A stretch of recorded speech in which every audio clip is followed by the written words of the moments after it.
نحمده ونصلي ونسلم على رسوله الكريم أما بعد فأعوذ بالله من الشيطان الرجيم بسم الله الرحمن الرحيم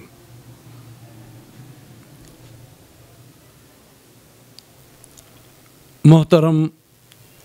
اور معزز سامعین،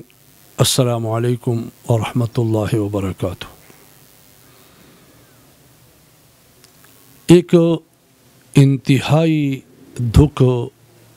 اور افسوس کے ساتھ مجھے بات کرنی ہے، وہ ہے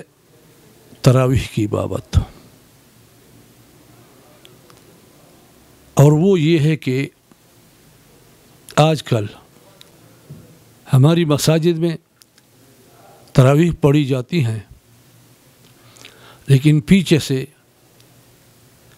یعنی آخری صفوں میں لوگ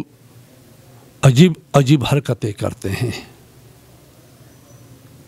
ان کی بابت اگر ہم کہیں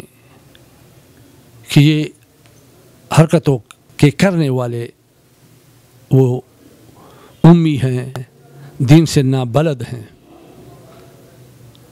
لیکن ان لوگوں پر بہت افسوس ہوتا ہے کہ حافظ قرآن ہوتا ہے،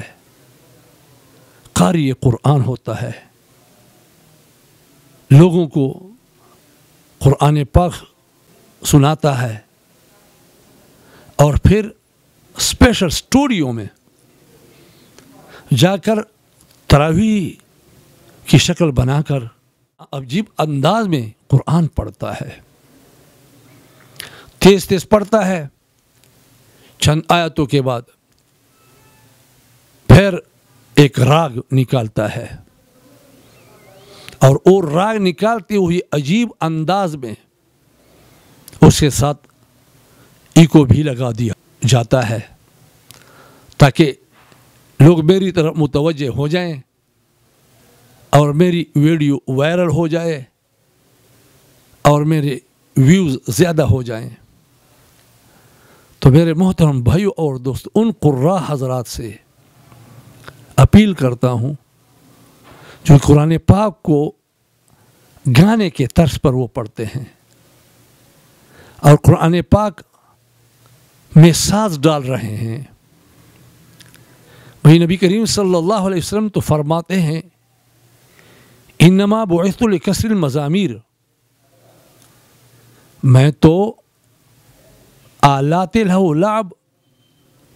کے توڑنے کے لیے مبعوث ہوا ہوں، اور ہم یہ کیا کر رہے ہیں؟ قرآن پاک کے ساتھ کتنا ظلم کر رہے ہیں ہم۔ خدا را قرآن مجید فرقان حمید کو تماشا اور کھیل اور لہو لعب نہ بنائیں۔ دوسری بات یہ عرض کر رہا ہوں، دیکھیے قرآن مجید کی بابت آتا ہے اذا ذکر اللہ وجلت قلوبہم واذا تلیت علیہم آیاتہ زادتہم ایمانا، کہ جب قرآن مجید فرقان حمید تلاوت کی جاتی ہے، اس کی بابت اللہ پاک کیا فرماتے ہیں؟ جب اللہ کا ذکر کیا جاتا ہے تو ان کے دل ڈرتے ہیں، اور جب قرآن مجید فرقان حمید کی تلاوت کی جاتی ہے، جب ان پر اللہ کے کتاب کی قرآن کی آیتیں تلاوت ہوتی ہیں تو ان کا ایمان زیادہ ہوتا ہے، یعنی مضبوط ہو جاتا ہے۔ ادھر تلاوت شروع، ادھر اس کے ایمان میں مضبوطی آ رہی ہے۔ لیکن ہم نے جو قراء باہر سے منگوا رہے ہیں، خاص کر مصر سے، ان قراء حضرات کی جو تلاوتیں ہوتی ہیں وہ اصول کے مطابق ہوتی ہیں یا نہیں ہوتی، میرا اس کے ساتھ اتنا یہاں اس ویڈیو میں کوئی عرض کرنا نہیں ہے۔